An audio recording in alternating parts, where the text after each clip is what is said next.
Madame, s'il vous plaît, puis-je vous demander de quel point précis vous arrivez? d'Alger. Oui. Est-ce que vous avez eu des difficultés à prendre l'appareil? Oh, du tout, oui.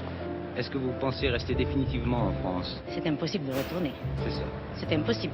C'est pourquoi les femmes et les enfants viennent. Et comment était la situation au moment de votre départ? Affreuse, monsieur. On ne peut pas dire autre chose. C'est terrible. Vous avez des parents en France? J'ai toute ma famille. Par conséquent, vous allez décider maintenant. Non, en Algérie. Elle est restée là-bas. Est-ce que vous pensez qu'ils viendront vous rejoindre? 1962.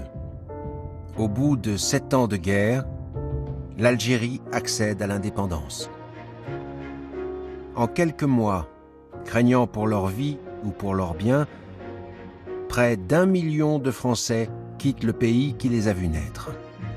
Ils se replient dans leur patrie, la France, où la plupart ne sont jamais allés. On leur attribue le nom jusqu'alors peu usité de « Pieds noirs », comme s'ils n'étaient pas des Français tout à fait comme les autres. Rapatrier, ça veut dire des gens qui n'étaient pas dans la patrie et qu'on ramène dans une patrie qui est la nôtre, qui est la leur. C'est pour ça que je pense qu'il faudrait dire ce sont les pieds noirs, comme on dit, ce sont les ch'timis, vous voyez. Moi, je préfère qu'on nous appelle des rapatriés. Ça veut dire que nous sommes des Français qui sommes rentrés chez nous, notre patrie, la France. Pieds noirs avec honneur et gloire. On veut s'en glorifier, mais c'est un terme péjoratif qui dit voilà, nous sommes des Français entièrement à part. Je suis pied noir. Oui. Mais attention, je ne suis pas que pied noir. Je suis aussi français.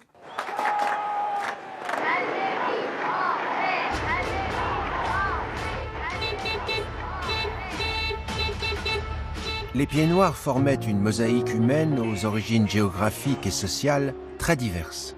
Mais tous ont vécu le même arrachement.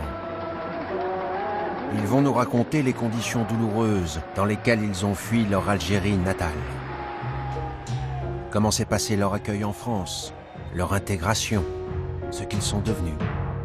Ces drames terribles. Pendant plus de 50 ans, les rapatriés d'Algérie n'ont pas été beaucoup écoutés, ni beaucoup questionnés. Ils incarnaient un passé colonial que les Français voulaient oublier. Leur nombre se réduisant de jour en jour, ils éprouvent, aujourd'hui plus que jamais, le besoin de transmettre leur mémoire blessée, de l'incorporer dans l'histoire de la nation. La transmission va cesser avec la disparition des derniers survivants. Tant qu'il y aura encore des acteurs, l'histoire ne pourra pas être écrite de façon objective. L'écriture doit être faite par des gens à tête reposée. Or, je crois que la page est tournée, mais le livre n'est pas fermé.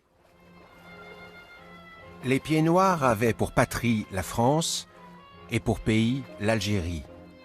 Cette terre, cette côte et ces villes que la plupart auraient voulu à tout jamais françaises. Et ils avaient toutes les raisons de le croire, puisque l'Algérie, conquise comme une colonie par l'armée française au milieu du XIXe siècle, avait fini par être intégrée au territoire national. Cette extension outre-méditerranéenne de la métropole était même divisée en départements.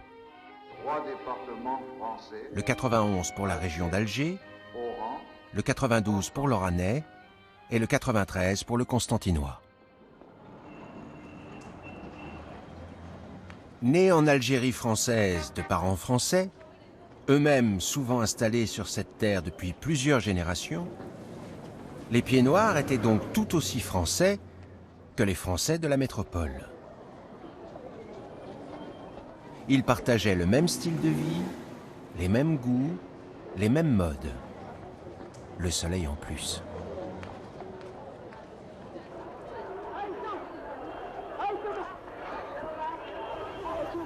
La grande différence avec les métropolitains est qu'ils vivaient au milieu d'une population locale près de 10 fois plus nombreuse, dont ils n'étaient pas fait grand cas, les Algériens. Ces derniers n'avaient droit qu'à une citoyenneté de seconde zone. Socialement, économiquement, ils étaient à l'écart. Les Pieds noirs les désignaient en disant indifféremment les indigènes, les musulmans ou les arabes, jamais les Algériens. Sur le plan juridique, le mot algérien n'existait d'ailleurs pas. Quant à la civilisation arabo-musulmane, elle était ignorée, au mieux dédaignée. Ces pieds noirs ne seront pas bien accueillis par leurs compatriotes français lors de leur exil. Les métropolitains les rendront responsables d'une guerre qui leur a enlevé leur fils. Ils les prendront pour des colons qui se sont enrichis sur le dos des musulmans, dans des exploitations agricoles. Ce regard sur eux va consterner les pieds noirs, car en fait, 4 pieds noirs sur 5 vivaient en ville. Et la plupart étaient de conditions modestes, avec des revenus bien inférieurs à ceux des métropolitains. Mon père était plombier. Les ancêtres, ils sont partis d'Espagne, ils sont venus peupler l'Algérie. Ils ont travaillé, ils ne sont pas venus pour s'enrichir. Mon père était au chemin de fer. Ma mère était obligée de faire des ménages. Des flocons d'avoine, je ne vous explique pas comment... vous savez, le soir, les flocons d'avoine, à un moment donné, on en avait ras-le-bol de bouffer des flocons d'avoine, quoi. Parce que nous n'avions pas du tout les moyens de s'acheter de la viande, de s'acheter du poisson. Mon grand-père maternel cassait des cailloux. Si on ne travaillait pas, on ne mangeait pas. Voilà, c'est tout. Et on avait la chance d'avoir un oncle qui était pêcheur. Et de temps en temps, quand il n'y en avait pas beaucoup à manger, on allait chercher une assiette de poisson à la maison, chez mon oncle. Moi, mon père ne savait ni lire ni écrire. C'était un ouvrier. Donc, vous savez, il a été lui aussi des fois exploité par des grands patrons, comme ici en France. La plupart de ces citadins ne connaissaient pas la campagne, le bled où vivait l'immense majorité des Algériens. Mais, de ci, de là, ont quand même poussé de petits villages bien français. C'est un village français, tout à fait français. Comme sorti entier d'un coin de province et transporté d'un seul coup sur ce coin de terre. C'est un village qu'ont fait en 100 ans des Français qui recréaient ailleurs le pays qu'ils aimaient. Et parce qu'ils l'aimaient bien et fort, ils l'ont fait tout pareil, tout simple, tout bête, charmant, parfait. Afin d'encourager la colonisation, la propagande d'État présentait l'Algérie comme un pays de cocagne, identique à la France, sans même aucun indigène en vue, comme on désignait alors la population locale. Ni même, apparemment, sans terre appartenant à des indigènes. C'est que, après la conquête de l'Algérie commencée en 1830, d'immenses espaces, il est vrai peu peuplés, avaient été attribués à des colons par l'armée. Puis l'administration de la République en a distribué à des masses de démunis attirés par un nouvel Eldorado. Pour des personnes qui sont arrivées souvent pauvres, s'installer en Algérie, l'armée avait confisqué les terres et donc avait fait fuir les occupants de ces terres-là. Et donc quand un Espagnol, un Italien, un Alsacien, un Maltais arrive et qu'on lui dit écoutez, là vous avez un petit bout de terre, vous voulez l'acheter ou vous avez une concession, il regarde à droite, à gauche, il n'y a personne. Donc il dit oui, je veux bien, donc ça devient la sienne, d'autant plus qu'il la cultive. Les grands-parents de Pierre Baron ont cru en la colonie miracle. En 1895, ils ont quitté la misère de leur Cantal natal pour l'Algérie, où ils ont été dirigés vers les hauts plateaux. On leur a dit, maintenant, voilà une terre, voilà des semences, allez-y.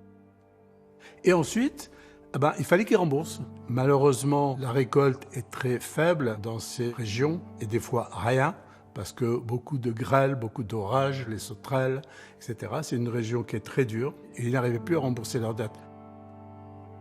Voilà ce que ma grand-mère écrivait en 1900 à sa sœur Anne. Tous les malheurs nous poursuivent. Cette année, nous avions une magnifique récolte. La grêle nous a tout enlevé. Presque tous les colons ont eu leur récolte grelée. Nous n'avons plus de crédit. Les terres ne nous appartiennent plus. Mais nous logeons toujours la maison. Je ne sais pas si on nous la laissera. En 10 ans, on leur a repris tout ce qu'ils avaient. Ils ont mal vécu, ils n'avaient plus rien. Ma grand-mère a dû faire des ménages chez les gendarmes, chez des gens qui étaient fonctionnaires là-bas pour pouvoir s'en sortir. Ça a été une période très dure pour elle. Je dois vous dire qu'elle est morte à 36 ans, 5 enfants. Je crois qu'il y a eu 25% de colons qui n'ont pas survécu là-bas. On leur a donné des marais en Algérie. Mes arrière-grands-parents, ils sont morts du paludisme en assainissant des marais. C'était pas de la terre, c'était des marais. Mon père était charretier et après il a loué une exploitation agricole à un arabe. Je lui ai donné un coup de main et j'ai labouré avec les chevaux, avec 2 chevaux devant une charrue à un soc. Au bout de 4-5 ans, on s'est un peu remplumé, comme on va dire, un peu enrichi. Mon père a acheté un trisoc où il fallait 4 chevaux. Et parallèlement, il y avait une famille de colons qui était à côté des terres de mon père et qui, eux, venaient travailler leurs terres avec des Caterpillar des 6 et des 14-28 disques. Ce que moi je faisais en un mois, eux le faisaient en une journée. Mon grand-père, il avait 5000 hectares. Ce fait-là même, qui avait pour l'essentiel des terres collectives, sans cadastre et sans acte de propriété, a permis évidemment tout ce système-là de confiscation de terres et de création de grosses propriétés. La mécanisation est devenue un exemple en Algérie par rapport à ce qui s'était fait en France. Mon grand-père avait plusieurs centaines d'ouvriers de Fellah qui vivaient, je revois des images de Khaïma, c'était des tentes, faites souvent en poil de chameau, qui s'éparpillaient autour de la ferme. Les ouvriers se contentaient de ce qu'on leur donnait, payaient modestement. C'était comme ça. Personne ne se posait la question. Personne ne se posait la question pourquoi c'était comme ça. Voilà. Et c'est ça qui est... Il y avait toujours, même chez les conditions modestes des pieds noirs, qui étaient beaucoup plus proches, eux, des Algériens que les conditions bourgeoises et colons. Au sommet du Gros Colonna, la famille Borjou. Elle possédait une banque et l'exploitation agricole la plus emblématique d'Algérie. C'était des grands bourgeois suisses, ils ont moins travaillé que ceux qui arrivaient de Malte avec rien du tout dans les poches, ou de Malte, des Baléares, d'Espagne et tout. Il faut pas quand même faire la différence aussi. Ils sont arrivés avec les mâles, les domestiques, et madame avait besoin de soleil en 1872, ou je sais pas combien. Donc ce n'est pas ce que j'associe aux pieds noirs. J'ai vécu la vie de petite fille très privilégiée d'être parmi les nantis. Et j'étais parmi ceux qui faisaient suer le burnous, il faut bien dire cette expression qui est très laide mais qui existait. Ce que j'ai vu de l'Algérie, pas grand-chose. Nous n'avions aucune relation avec des indigènes, sauf les domestiques qui travaillaient chez nous. Les endroits où nous avions des maisons de week-end, au bord de mer. Et on allait faire du ski l'hiver, et quand on allait faire du ski, il n'y avait pas d'indigènes qui faisaient du ski, sauf peut-être pour tenir le remont de pente. On vivait un peu comme on aurait vécu en métropole. Je vivais dans un cocon, une bulle de France. Mais sinon, je ne me suis jamais promenée dans Alger. Je n'avais aucune raison d'être seule dans la rue. Les femmes n'avaient jamais mis les pieds dans la Casbah, qui, je veux dire, c'était des endroits où on n'allait pas et où on ne pouvait pas aller.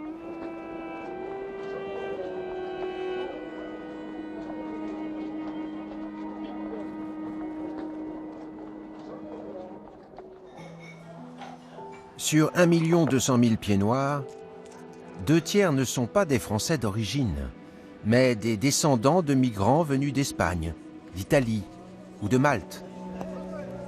La Troisième République les a francisés et elle leur a accordé la citoyenneté française, de même qu'elle l'avait fait pour les Juifs présents dans le Maghreb depuis 2 millénaires.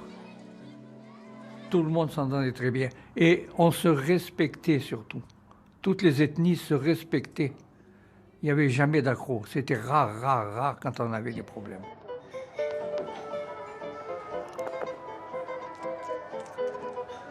Tant que j'étais à l'école primaire, Je ne savais pas ce que c'était que le mot raciste. On était tous français. Il n'y avait pas de macaroni, d'espagnol. On était tous français. D'Algérie, on était fiers. Dès que je suis allé au lycée Bugeaud, et que là, dans les classes, il y a eu des enfants de capitaines, de machins, des petits métropolitains, on les reconnaissait.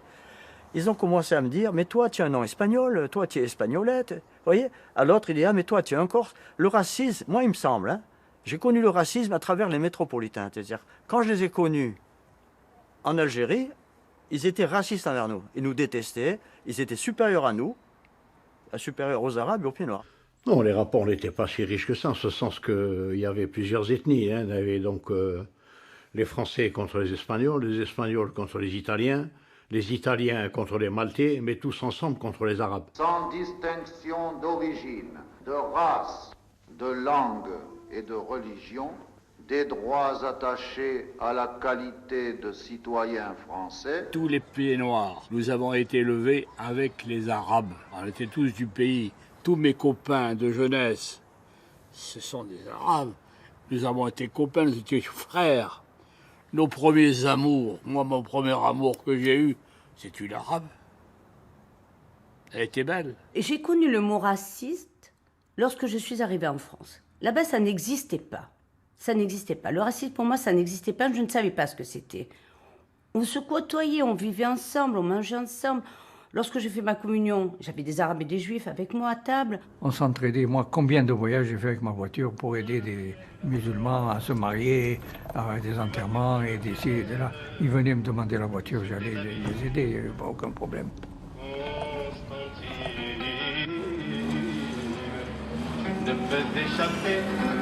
Et on allait manger les uns chez les autres.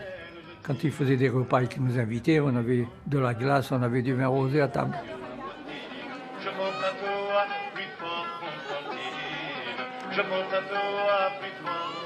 Quand j'entends certains Pieds Noirs dire « mais on vivait bien tous ensemble », mais j'ai beau leur dire « mais attendez, regardez dans mon village, on ne se fréquentait pas ». Et je pense que ce qui était valable dans mon village, c'était valable sur tout le pays d'Algérie.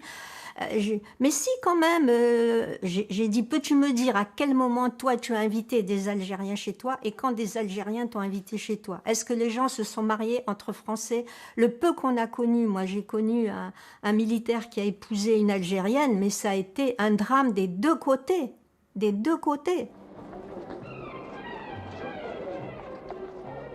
En Algérie, on est frères, on va au foot ensemble, on va dans le café ensemble, on fait les pires bêtises ensemble, etc. Mais on est d'accord, on est frères, mais on ne sera pas beaux-frères. C'est-à-dire que je ne te donnerai pas ma sœur. Et ça vaut pour un David, comme pour un Guillaume, ou comme pour un Rachid. C'est pareil. C'est pas une question de racisme, c'est une question de religion. Il y a d'un côté l'islam, et puis il y a de l'autre côté une religion judéo-chrétienne. Ces deux religions, De Gaulle l'a dit, ne sont pas compatibles. C'est incompatible. On ne mélange pas l'huile et le vinaigre. Ça se mélange jamais. Dans le cadre colonial, les mariages mixtes étaient presque inconcevables, pas tant en raison des différences religieuses musulmans-chrétiennes, mais c'est le machisme des deux populations. Car en Algérie, nous n'avions pas affaire à des Français de l'Hexagone. Plus de la moitié des Français d'Algérie étaient des Maltais, des Siciliens ou des Andalous, c'est-à-dire des types qui portaient en bandoulière leur machisme. Et dont la valeur essentielle, comme chez nous, c'était l'honneur. Et le contenu de cet honneur, c'est quoi? C'est la vertu sexuelle de la mère, de l'épouse et de la sœur. De ce côté-là, nous étions alignés sur les mêmes valeurs patriarcales.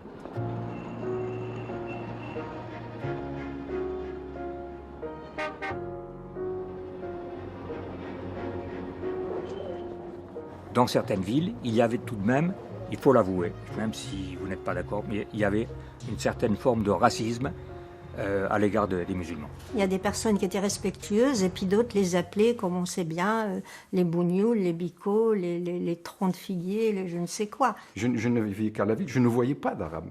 À Oran, on ne voyait pas d'Algériens, d'Indigènes, d'Arabes, comme on les appelait les Arabes ou les Indigènes indifféremment. Pas les Algériens. On n'utilisait pas le terme. Mais je ne les connaissais pas. on ne parlait pas du tout arabe. Hein. Mais en même temps, ce n'était pas l'apartheid. Il y avait une sorte comme ça d'entente tacite, mais en même temps que ne souhaitaient pas les Algériens. Ils ne souhaitaient pas la proximité.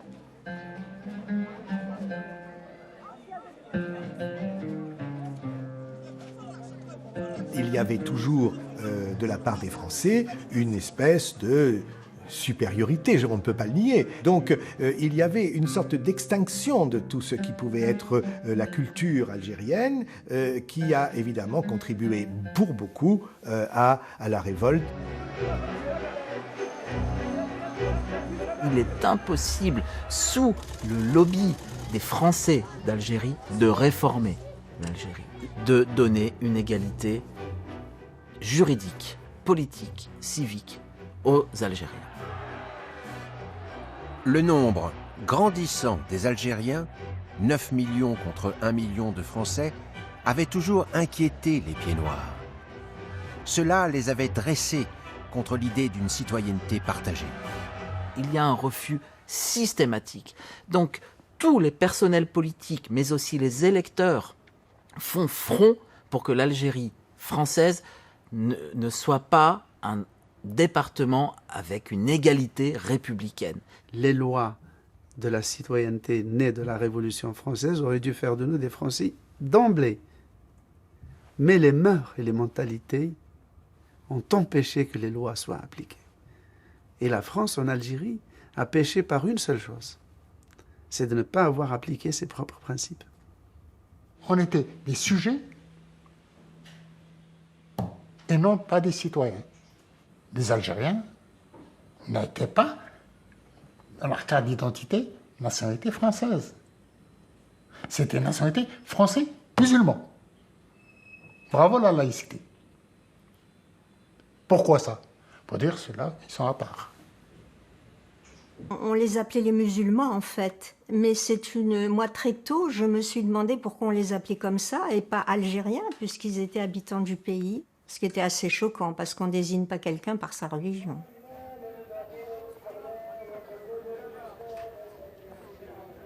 Aujourd'hui, vous les entendez tous dire « c'était nos frères, c'était nos amis ». C'était des relations de dépendance, il n'y avait pas d'égalité entre le Pied-Noir moyen et l'Algérien. Dans la rue, pas question de se bagarrer avec un Pied-Noir. Ou d'avoir des mots. La police vient, qu'est-ce qui se passe? Bon, on prend l'Algérien, l'autre... chez toi. Beaucoup vous disent « Ah, mais je n'avais que des copains arabes. On allait au café ensemble, on allait au stade, à la piscine. Mais ils n'allaient pas dans le même bureau de vote. » Ils considéraient que le fait qu'ils étaient gentils avec les Algériens, cette gentillesse devait suppléer à l'inégalité juridique et que l'Algérien ne devait pas se plaindre parce qu'il ne le brutalisait pas. Pourquoi il rouspète? Ça veut dire qu'il considérait, c'est comme s'il considérait cette inégalité juridique comme allant de soi. Et que l'insurrection de l'Algérien contre cette inégalité juridique était quelque chose d'extravagant, mu par un fanatisme aveugle et injustifié. C'est cet aveuglement de bonne foi qui est peut-être l'élément humainement le plus tragique. La guerre commence en 1954, avec l'insurrection algérienne. Un front de libération, le FLN, invite tous les nationalistes algériens à se regrouper sous son seul drapeau afin d'abolir la colonisation française.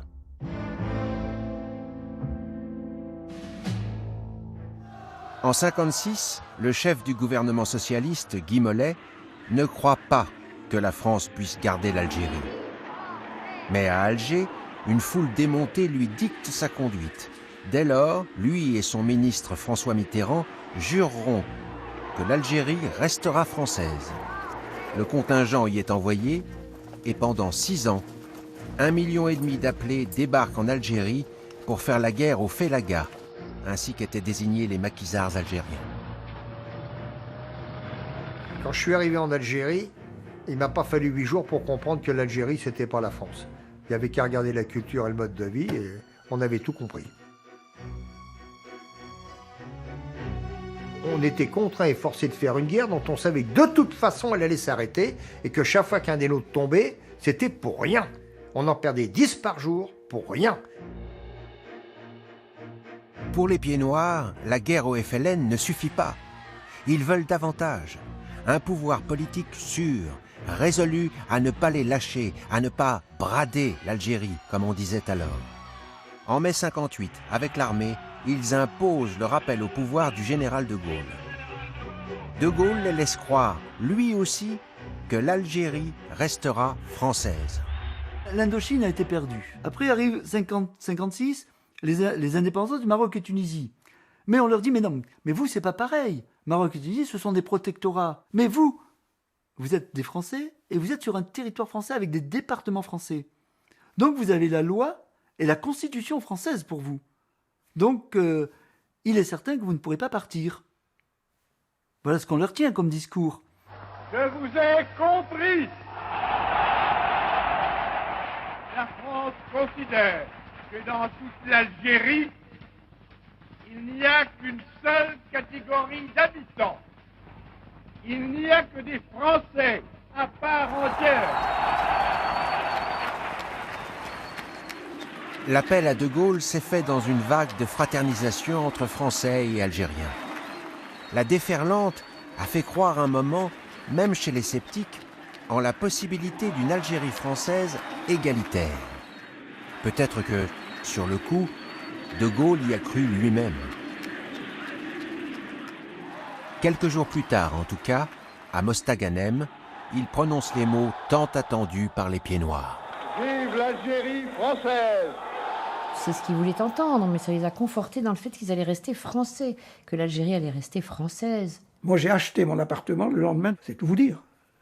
Avec ma femme, on s'est dit, ça y est, on reste, on est heureux, c'est fini. On était dans une grande naïveté en même temps, parce qu'on a cru à ce moment-là que la fraternisation pouvait être possible. Et je me souviens de ce forum avec des dizaines de milliers de personnes qui étaient remplis d'Algériens, des hommes qui étaient descendus des Édouards en Burnous, qui étaient là, il y avait des bergers, il y avait des paysans. Je vous en parle de la chair de poule. Les Algériens des campagnes n'ont pas déboulé dans les centres-villes d'eux-mêmes. Cette flambée de fraternité a été largement organisée par l'armée. Un camion, un GMC militaire s'arrête devant nous. Il y avait sur la plateforme des Algériens avec des petits drapeaux français. Ils n'avaient pas le sourire aux lèvres. Les soldats français descendent du camion, prennent notre cuisinier algérien et le fourrent d'autorité sur la plateforme du GMC. Là, on a touché du doigt la manipulation. On amenait de force des gens pour manifester au forum.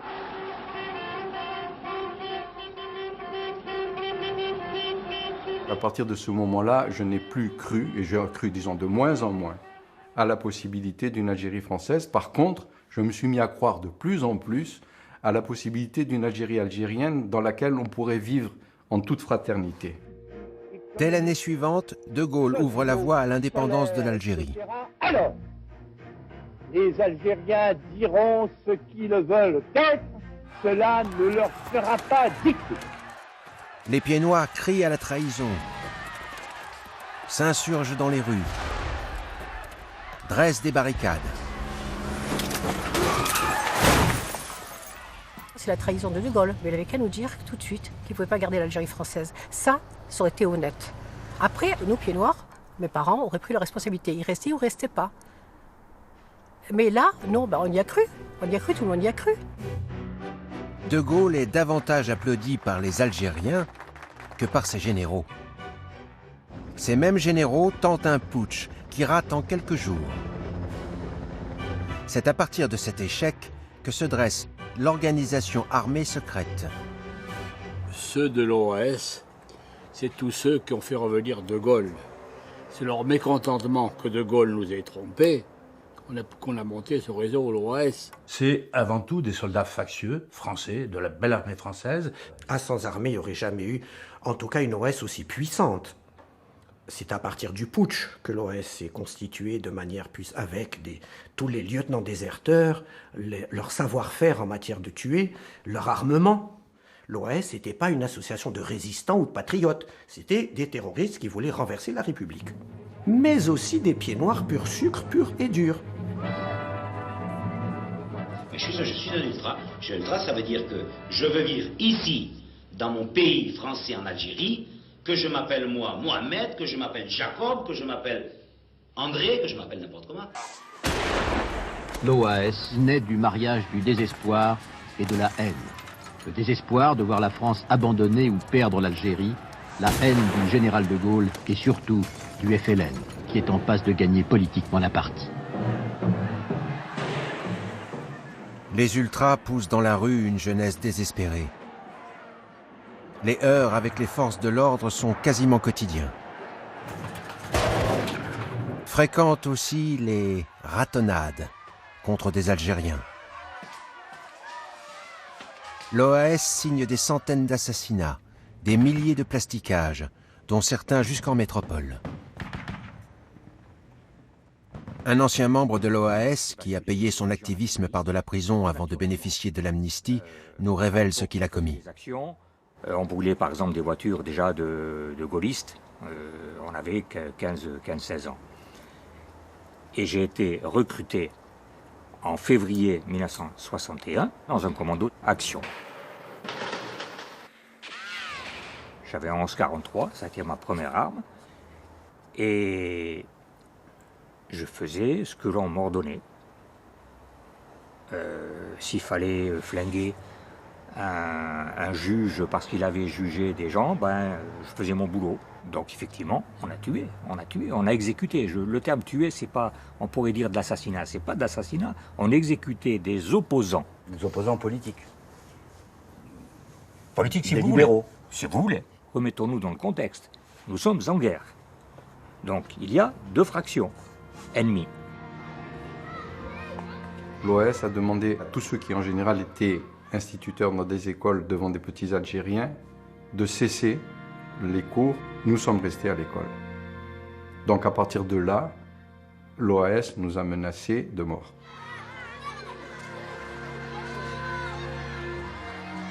Et à 8 km de chez nous, un collègue pied noir a été assassiné dans sa classe, devant ses élèves, par l'OAS.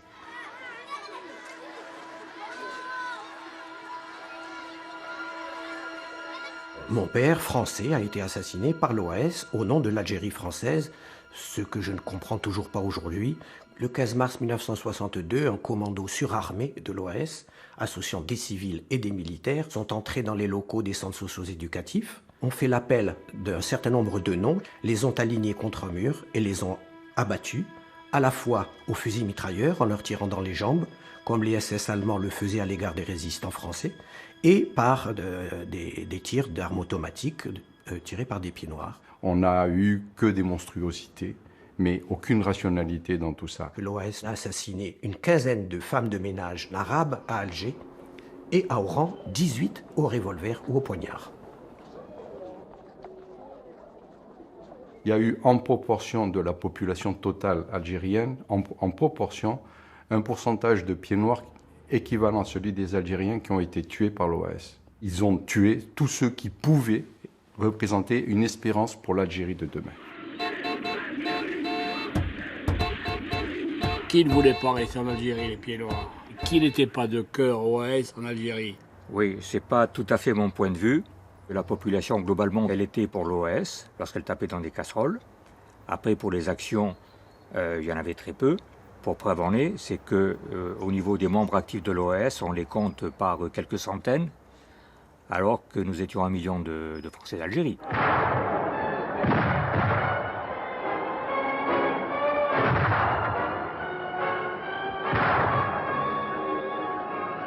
Tous les jours, il y avait des attentats par le FLN. On avait peur de se faire enlever, on avait peur de se faire massacrer. Lorsqu'on rentrait dans un bus, dans un tramway, on regardait sous les sièges pour voir s'il n'y avait pas une bombe. Donc il y avait ce climat, j'allais dire, quelque part de peur et de terreur. Et ça, on l'a supporté, en fait, je dis bien on, nous, Français d'Algérie, pendant quand même plus de 7 ans. Alors quand l'OAS est né, j'allais dire que l'OAS a rendu coup pour coup. Qu'est-ce qui serait advenu de nous s'ils ne nous avaient pas un petit peu protégés? On a été sauvés, bien souvent par l'OAS. Quand ils savaient qu'il y avait un massacre qui allait se passer, ils étaient présents. La masse la plus dure et la plus activiste était constituée bien souvent dans des quartiers populaires. Quand on ne peut pas avoir un avenir, les gens deviennent extrémistes. Les quartiers populaires à Alger votaient très souvent socialistes ou communistes. Et il est évident que ce sont ceux qui ont été les plus acharnés par la suite. À partir du virage de De Gaulle en faveur des Algériens, les classes populaires pieds noirs basculent à droite et à l'extrême droite. Bab el-Oued, le quartier des prolétaires européens d'Alger, devient une ville insurgée et assiégée. Ce cessez-le-feu, Bab el-Oued ne veut pas l'entendre. Dès le 19 mars 1962 à midi, l'armée française, qui, quelque temps avant, pourchassait le FLN, a fait un virage à 180 degrés et a dit maintenant on va s'occuper de l'OS et des résistants pour l'Algérie française.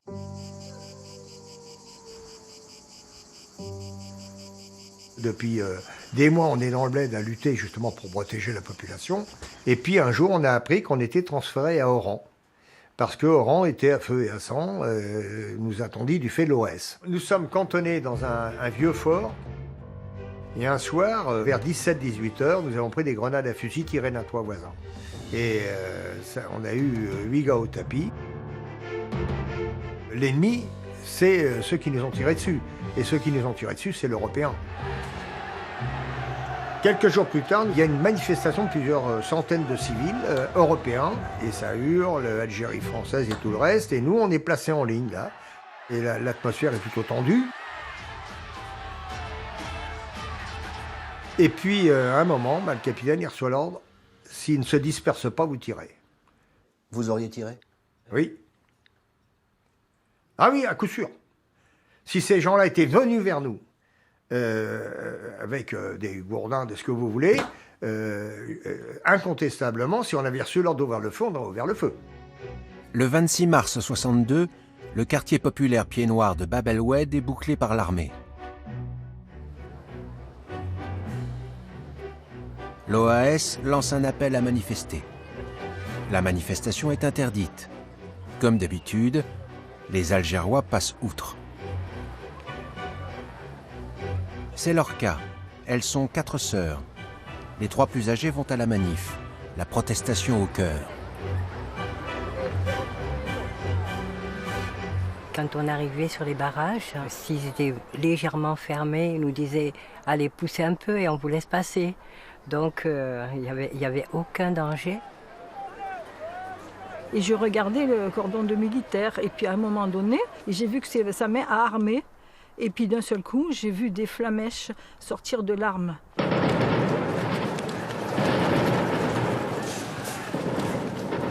Donc, nous nous sommes à ce moment-là éparpillés. On s'est mis à courir dans tous les sens. J'ai vu ma sœur Renée qui courait devant moi. Je l'ai appelée. Elle m'a tendu la main vers moi. Et on s'est jetés toutes les deux sur le trottoir. J'ai vu qu'ils étaient en train de balayer les gens qui étaient couchés. Et à ce moment-là, j'ai reçu ma première balle, puisque j'en ai reçu 3 en tout.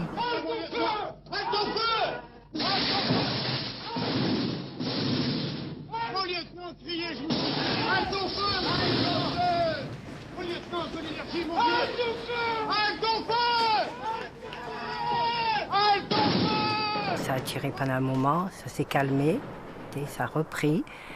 Et moi, c'est à ce moment-là que j'ai été blessée. Mais quand j'ai commencé à perdre mon sang, je me suis mis à ramper et un monsieur à côté de moi, il m'a dit « Ne bougez pas ». J'ai dit « Oui, mais je suis blessée ». Alors il m'a dit « Non, mais ne bougez pas, ils vont vous achever ». C'est à ce moment-là que je me suis retournée, que je me suis mis sur le dos. J'ai dit « Je n'ai pas 20 ans, je vais mourir ».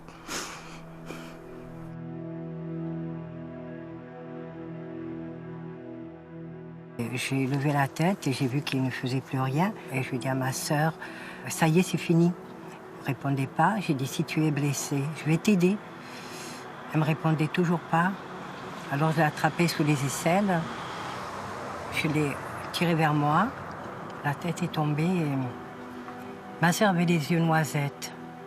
Et à ce jour-là, ils étaient bleus. Il y avait le bleu du ciel qui se reflétait dans ses yeux. 48 morts, bilan officiel. Des dizaines de blessés graves. L'armée française qui tire sur des Français et massacre des Français. c'est comme un début de guerre civile.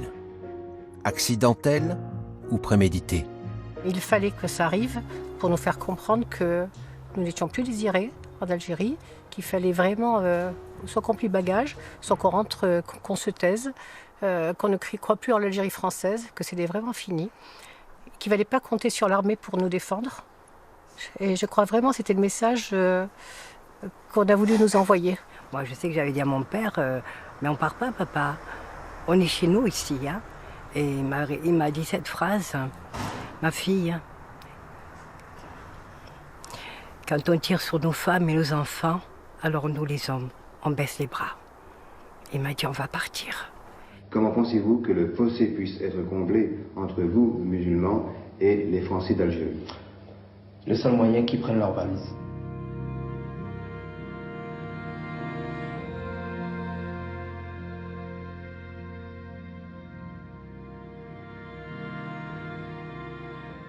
Quand on est rentré un soir, on a trouvé sous la feuille, une feuille sous la porte du magasin, la valise au cercueil avec un cercueil dessiné. Mon père a été plus ou moins menacé par des gestes d'égorgement ou des trucs comme ça quand il marchait dans la rue. J'attendais un bus, à l'arrêt du bus, il est arrivé, il était complet, on n'arrivait pas à remonter. Bon, tant pis, je me suis dit, je le laisse passer, je prendrai le suivant. Et ça faisait quoi, 10 secondes qu'il était parti, le bus a explosé.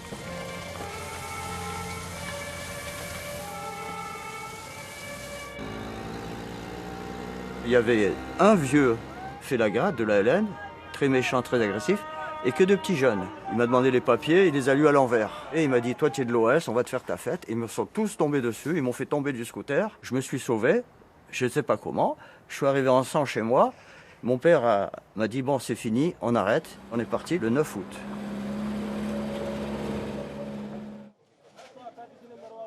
On allait dans un bistrot et il y a un recruteur de l'OS qui est passé parmi les jeunes pour simplement trouver des candidats pour aller dans un maquis. J'ai eu le réflexe d'en parler à mon père le soir et le lendemain matin, il m'a mis dans un car pour partir en France. Les Français d'Algérie sont pris entre deux feux, l'OAS et le FLN. Aux violences commises par le Front de Libération Nationale depuis 7 ans, succède depuis 1 an celle des jusqu'au-boutistes de l'Algérie française. À l'approche de l'indépendance de l'Algérie, la pression des Algériens sur les pieds noirs est grandissante, et si menaçante que bien des Algériens viennent eux-mêmes mettre en garde leurs voisins français.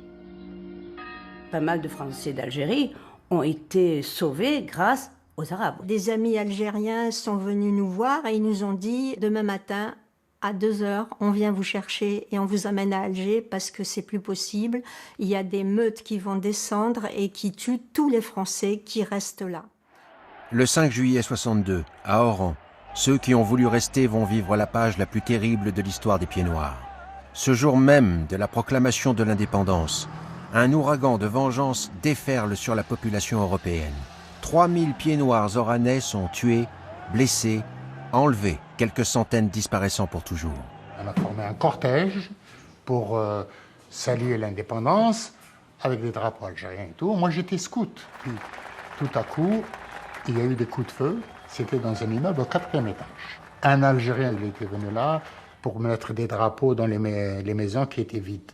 Et il a dû rentrer dans un appartement où il y avait quelqu'un qui lui a tiré dessus. Bon, du coup, c'était la panique.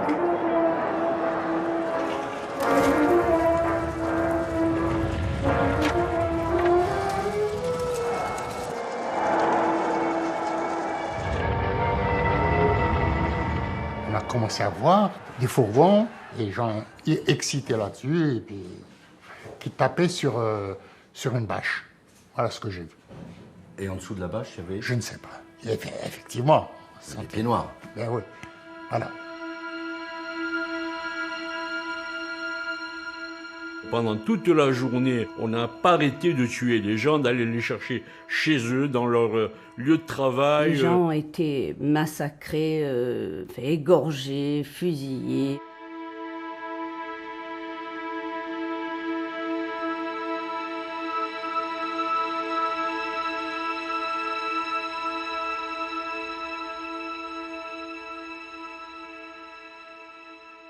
Ce qui nous a le plus fait mal, c'est que on a dit à l'armée, ne bougez pas. On a laissé faire. Il y avait 13 000 hommes de troupes dans l'Oranie. Je crois que De Gaulle, il a dit « L'Algérie est indépendante, je ne me mêle pas de son avenir, de ce qui va se passer. » C'est plus nous. C'est à partir de ce moment-là que nous nous sommes sentis complètement abandonnés, voilà, et en danger, en grave danger.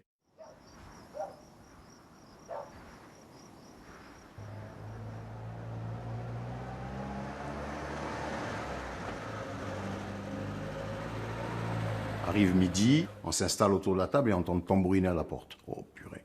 Alors là, on dit ça y est, ils viennent de nous chercher. Mon père se lève, il va à la porte, il entrouvre la porte, il regarde, et c'est un militaire, un marin. Il dit, c'est vous la famille qui voulez partir en France? Oui, oui, c'est nous, c'est nous, c'est nous. On se lève tous comme un seul homme. À 2 heures, il y a le car qui vous attendra à la base. Qu'est-ce qu'on fait? Qu'est-ce qu'on prend? Comment, c'est la panique, hein. Franchement, c'est la panique. Bon, ma mère, elle a une idée. Elle prend des ciseaux et allez, comme elle aimait bien la couture, elle ouvre 2 matelas, elle vide le crin, elle se met contre l'armoire et elle fait, avec mon petit frère, il fait tomber tout dans les ballots. Elle recoue tout ça. On cherche l'appareil photo, on ne sait plus où il est. On prend une boîte avec quelques photos, vieilles photos. On traverse la ville, il n'y a pas un chat. Je ne sais même plus si on ferme la porte, si on ne ferme pas la porte. On s'en va. On s'en va, mon frère il prend la machine à laver sur le dos, moi derrière je l'aide et on part comme ça. Mon père et ma mère, ils ont la nacelle avec le bébé dedans qui a 20 jours et nous voilà partis jusqu'à la gare. Arrivé à la gare, grand soulagement, on voit un car de l'armée avec un half-track devant, un half-track derrière. 2 heures avant, on ne savait pas qu'on partait.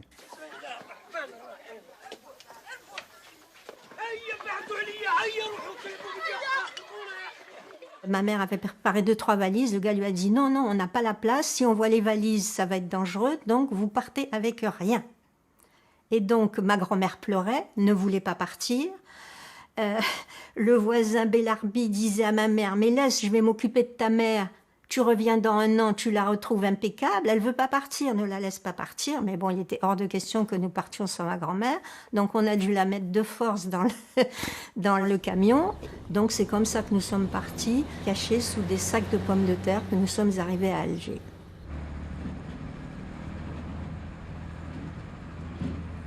Mes frères venaient de terminer leur maison et quand on a dit il faut que tout le monde s'en aille, personne d'abord n'y a cru, tout au début on n'y croyait pas. Et puis quand on a compris qu'il fallait vraiment partir, à ce moment-là ils ont dit ben, on va essayer de vendre. Et puis ils se sont rendus compte, chaque fois on leur disait pourquoi tu vends puisque de toute façon la maison va rester et on pourra l'occuper sans rien payer. Si les pieds noirs ont pu regarder les Algériens de haut quelquefois et souvent, les Arabes cette fois-ci se vengeaient quelque part et donc tout était possible. On voyait des Algériens qui arrivaient, qui rentraient dans les magasins de Français et qui disaient ben, moi je veux ça, puis ils partaient sans payer. Et puis quelquefois quand il y avait des Français qui déjà commençaient à partir, ils occupaient immédiatement leur maison. C'était la chance, évidemment, d'une vie de trouver un appartement dans les plus beaux quartiers d'Alger et de les occuper gratuitement et d'en devenir les propriétaires.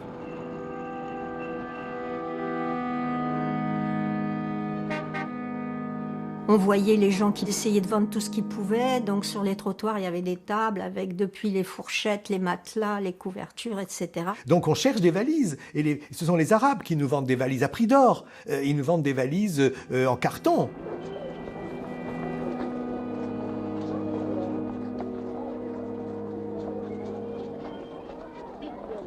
Français de modeste condition, habitants de Bab el-Oued, d'Oran, de Constantine ou d'ailleurs, il est juste temps de vous ressaisir.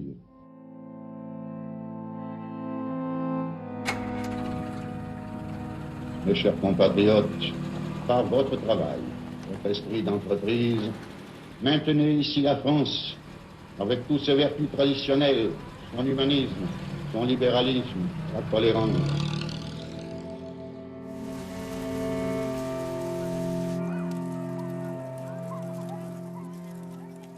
Quand ils ne pouvaient pas vendre, la veille de partir, ils cassaient tout. Moi, j'ai vu des gens casser à coups de marteau un frigidaire, par exemple, parce qu'il n'était pas question qu'on le leur laisse. J'étais absolument favorable à la terre brûlée. Ah oui, j'aurais tout cassé.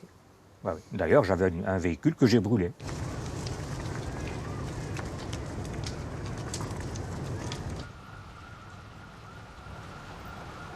J'ai vu clairement des enfants de 8 ans à 10 ans mettre les feux à l'école, sans doute leur école. Et ils étaient approvisionnés par les gens de l'OAS, par leurs parents qui étaient des complices. Il s'agissait de détruire l'école, détruire tout ce qui avait été construit par la colonisation, ne rien laisser, rendre la terre telle qu'on l'avait trouvée.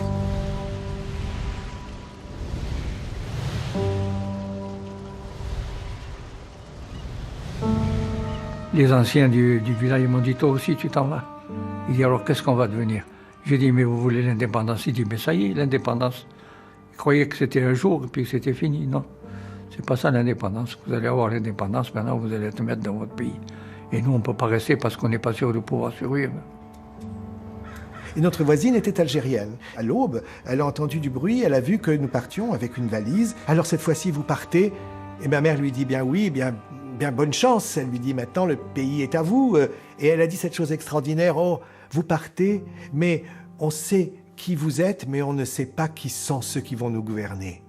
Et c'était prémonitoire.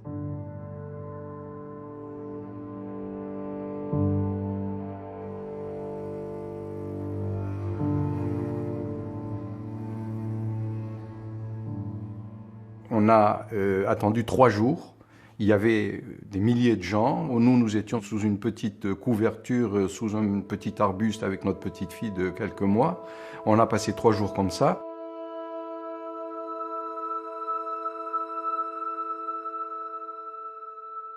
Ce qui m'a frappé, il y avait une sorte de silence, de résigné. Il n'y avait plus de réaction. Et cette hystérie meurtrière qu'on avait connue pendant près d'1 an à Oran,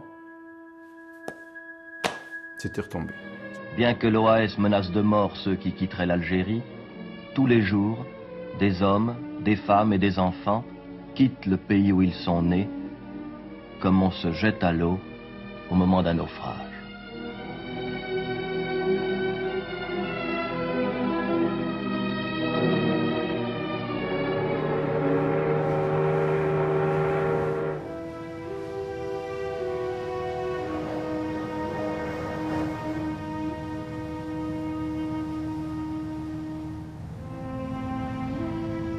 Moi, j'étais très content d'être dans un grand bateau qui traversait la mer.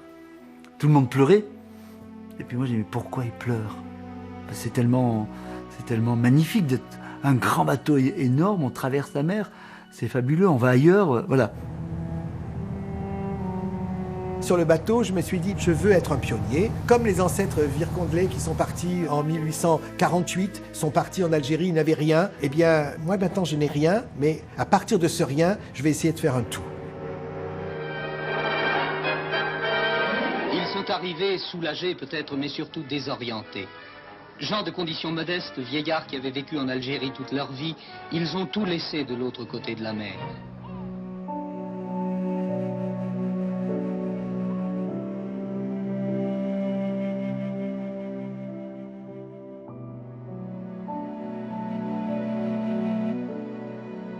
Les douaniers nous accablent de leur mépris, de leur hauteur. Ils nous demandent si nous avons des lingots d'or. Alors, ils sont majoritairement syndiqués, vraisemblablement souvent communistes, et traitent évidemment les pieds noirs comme d'infâmes colonisateurs qui avaient provoqué non seulement la révolte des Algériens, mais qui avaient provoqué aussi la mort des petits Français de France. Il y avait le Vietnam avant, il y avait en 39-45, ils en avaient ras-le-bol. On envoyait les jeunes, et les jeunes ils se faisaient tuer comme... bon, moi je me mets à leur place. Une grande majorité des Français, une fois que la guerre a été finie, ne se sentaient plus concernés par l'Algérie. C'était fini, c'était terminé, on avait tourné la page, on n'en parlait plus. Les rapatriés d'Algérie, à leur arrivée, ont eu l'impression que les Français de métropole les considéraient comme des étrangers. Oui. Ah, quand on est rentré, nous. Ah oui, indiscutablement. On était des étrangers, des voleurs, des salauds, Non, non. Moi, je l'ai vu, la banderole, hein, quand je suis arrivé à Marseille. Pieds noirs, retournez chez vous. Signé la CGT. L'accueil, entre guillemets, c'est aussi des attentes interminables. Des services débordés par l'afflux de plusieurs milliers de réfugiés chaque jour.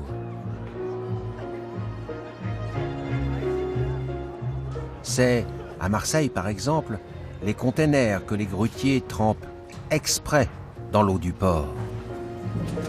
C'est le pillage du tiers des colis, les hôteliers qui refusent de leur louer des chambres, les chauffeurs de taxi qui gonflent les tarifs.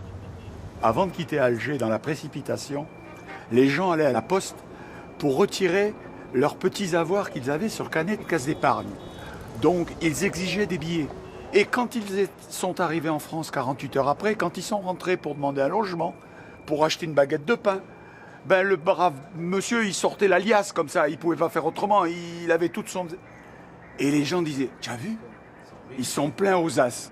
La vérité n'a pas été dite, donc les Français ne savaient pas qui nous étions. Les Français ont cru majoritairement qu'on allait envahir leur pays et qu'on était des gens très riches qui avaient abusé des Algériens et qui donc méritaient ce qu'ils méritaient. Il est certain que ça devait être très déplaisant pour les gens qui sont partis avec une valise d'être assimilés aux gens qui avaient une propriété avec des chevaux en Normandie. Quand ils sont rentrés, ils avaient assuré leurs arrières, d'une certaine manière.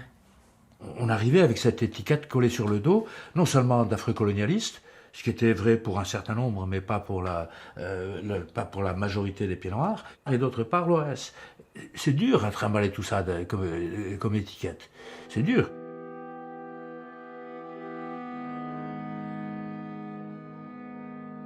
Tout le monde les imagine avec des bombes à la main et venant inoculer sur le sol français un peu le venin OAS, puisque c'est dit comme ça dans certains journaux.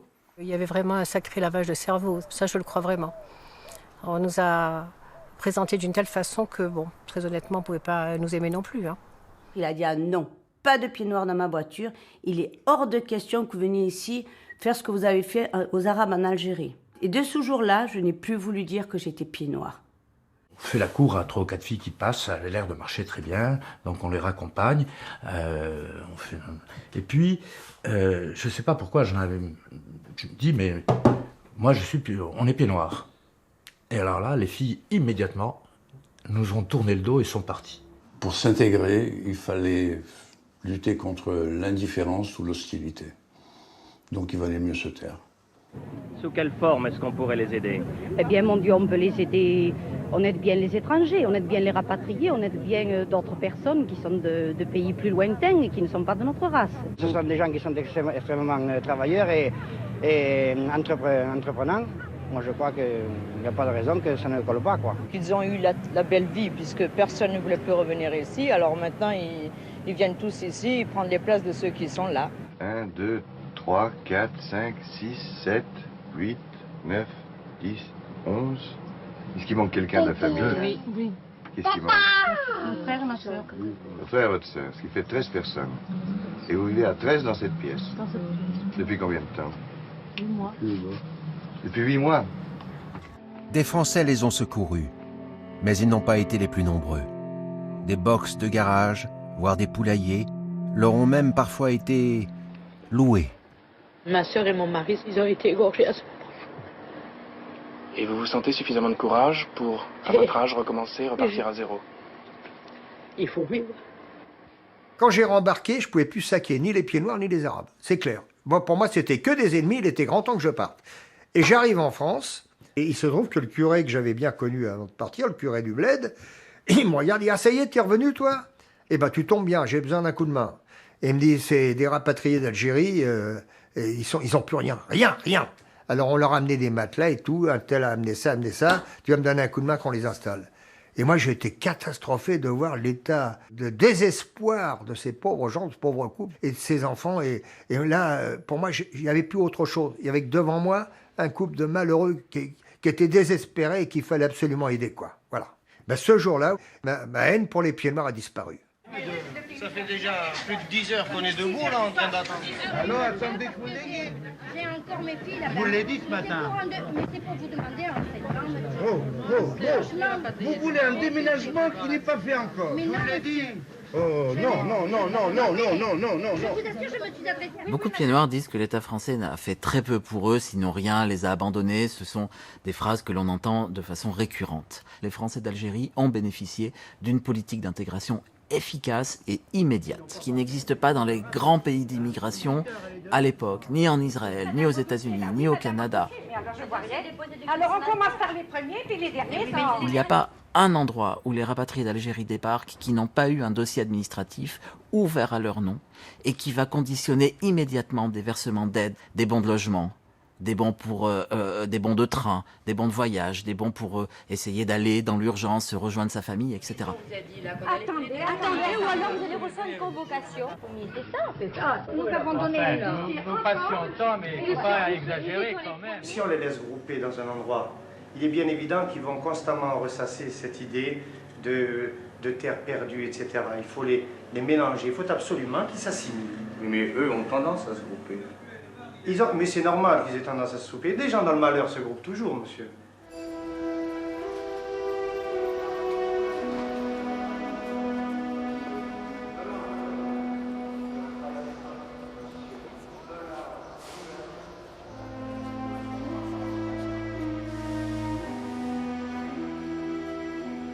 Pour moi, être venu en France, c'est l'éclatement de la famille qu'on n'a pas pu supporter. Nous étions tous très unis. On habitait dans la même rue, puis on s'est retrouvés à Denain, l'autre à Grenoble, à Paris. À Marseille, on ne veut pas de nous, on nous envoie à Paris. À Paris, on ne veut pas de nous non plus. On passe une nuit, bref. De là, après, on nous envoie à Rennes. À Rennes, on est dans un couvent, on pense on va y être. Mon père est content, il dit « Oh, la belle ville, on va pouvoir y travailler, il va y avoir tout ce qu'il faut. » On ne veut pas de nous non plus. Allez, hop. Et là, on prend un car et on nous envoie à Brest. Et mon père dira, on ne peut pas nous envoyer plus loin. La répartition sur tout le territoire national des Français rapatriés d'Algérie est un gage de dilution dans la République.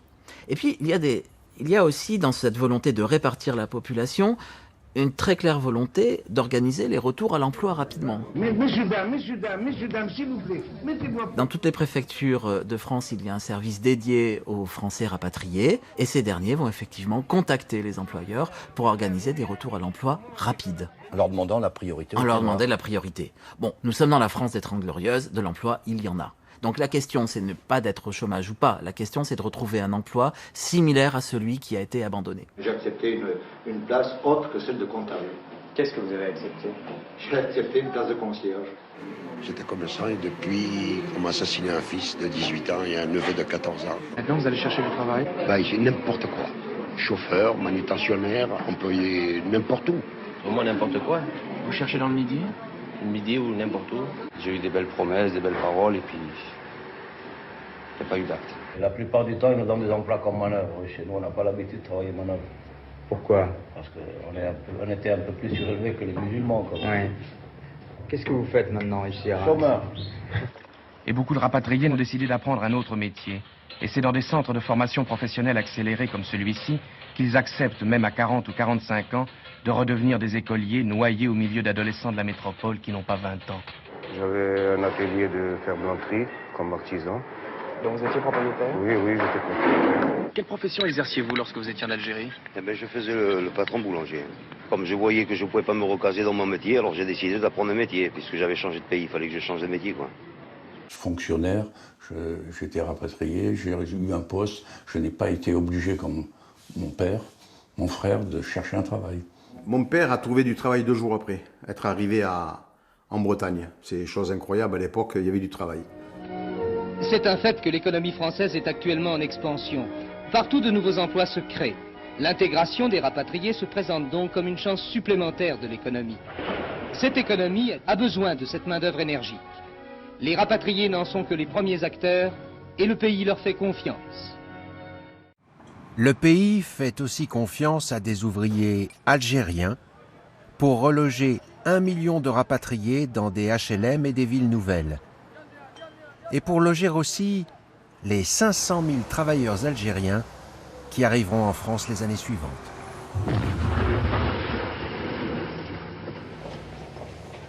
Dans une France où le mal-logement est général, dans une France où les attentes pour des HLM et des logements publics qui, à l'époque, sont vus comme des logements avec un réel progrès, des salles de bain, des toilettes à l'intérieur, etc., 20, 30, des fois 40% des logements neufs construits en France sont réservés aux rapatriés d'Algérie. Tous les gens qui devaient avoir des logements, finalement, ne les ont pas eus parce qu'ils ont été donnés. Donc je peux comprendre que ces gens-là qui attendaient 10 ans un appartement se le voient passer sous le nez. Je peux comprendre qu'ils aient eu mal au cœur, quoi. Il y avait une certaine animosité à l'égard des pieds noirs de la part des agriculteurs français. Et ceci, je tiens à dire que je les comprends en ce sens que eux, ils se battaient pour avoir des prêts pour les terres, pour acheter des terres. Et nous, on est arrivés, on avait tous de suite l'argent pour acheter des terres, quoi. Voilà. Et ça, je les comprends parfaitement bien. De très nombreux rapatriés ont connu en France, souvent en repartant de zéro, des réussites professionnelles remarquables dans tous les domaines. Agricole, industriel, artistique. C'est le cas de Roland Pascal, ancien boulanger d'un village de Kabylie.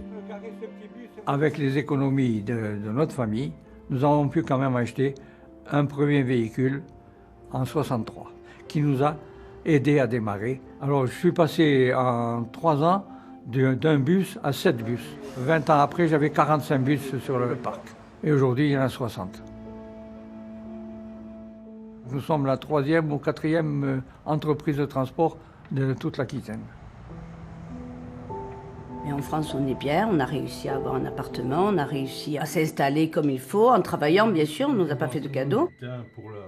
J'ai eu une carrière assez étonnante que je n'aurais pas eu connue en Algérie.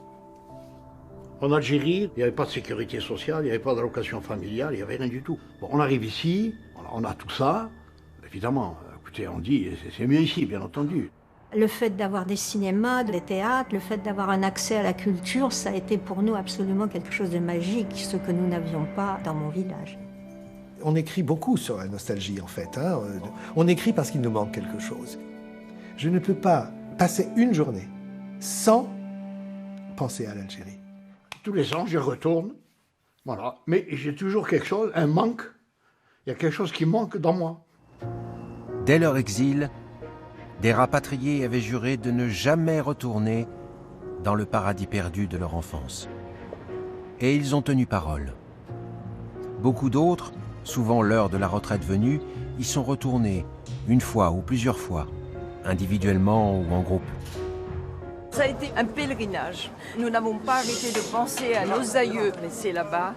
Et on a été partagés entre les joies, les pleurs. On revient triste et heureux à la fois. Moi, j'y suis retourné en 81 et j'ai été reçu comme un prince en 81, avec des copains d'enfance. On a fait la fête pendant 10 jours, mes 10 plus beaux jours de ma vie.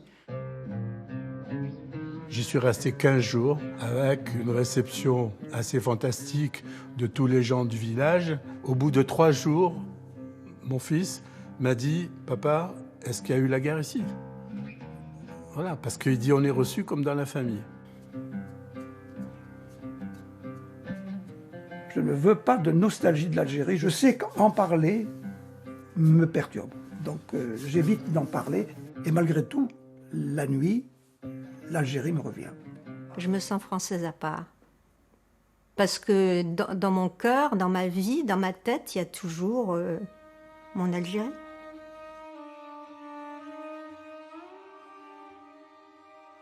Nostalgie, ils l'ont de suite. Donc il y a toujours cette tendance un peu à améliorer ce qui a été perdu et à le magnifier en embellissant.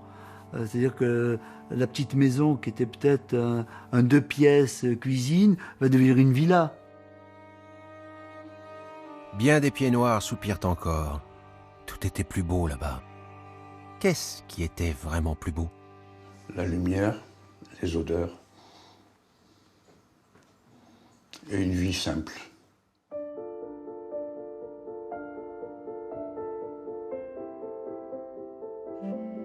Cette plage qui faisait 5 km, on voulait attraper un poisson, on descendait avec une canne à pêche. En 10 minutes, on revenait avec 2-3 poissons. Il y avait un rocher à 100 mètres où je ramassais 20 kilos de moules si je voulais. J'allais dans les vignes, je ramassais des champignons, je ramassais des poireaux sauvages. On avait tout. Le plus gros travail, c'était se retrouver faire devant un gueuleton tous les dimanches. Ils sont en état de manque. La raison principale, c'est qu'ils étaient les rois du pays. Même si c'était de conditions modestes.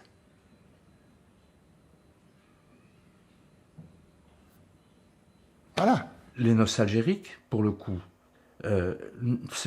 c'est pas ils ont la nostalgie du système colonial. Ils ont pas la nostalgie du pays, ils n'ont pas la nostalgie de la beauté des lieux et de la beauté des gens qui y vivent. Ils ont la nostalgie de l'Algérie française. Moi aussi, je suis un nostalgique. Mais je ne suis pas nostalgique de l'Algérie française. L'Algérie française n'avait-elle pas été un rêve? Une utopie? Une utopie bien française. Des générations de pieds noirs ont été formés à l'école de la République. Et l'école de la République ne leur apprenait qu'une chose, c'est que l'Algérie, c'était la France. Et tous les petits pieds noirs ne connaissaient que l'histoire de France. On ne connaissait pas l'histoire de l'Algérie. Et l'instituteur, il voulait faire dire à Béchir, nos ancêtres les Gaulois. Et le gosse, il a pleuré. Il n'a pas dit nos ancêtres les Gaulois. Récréation, je vais le voir. Je dis, ouais, elle est petite. Ah non, il m'a dit, si je dis ça, mon père, il va me tuer. Nos ancêtres, c'est pas les Gaulois, il me dit. Ce qui est touchant chez le Français, c'est qu'il pense que tout le monde a vocation à être français. Un peu comme les musulmans pensent que tout homme a vocation à devenir musulman. J'étais utopique. C'est-à-dire j'ai cru qu'on pouvait arriver à une synthèse. Et cette synthèse n'a pas eu lieu. Et je crois que les politiques portent une responsabilité énorme. On en veut surtout au fameux général qui nous a laissé croire qu'on allait rester en Algérie et ensuite il leur a donné l'indépendance, il leur a fait cadeau, disons, l'Algérie. Je pense surtout aussi qu'il ne voulait pas que les Arabes viennent en France.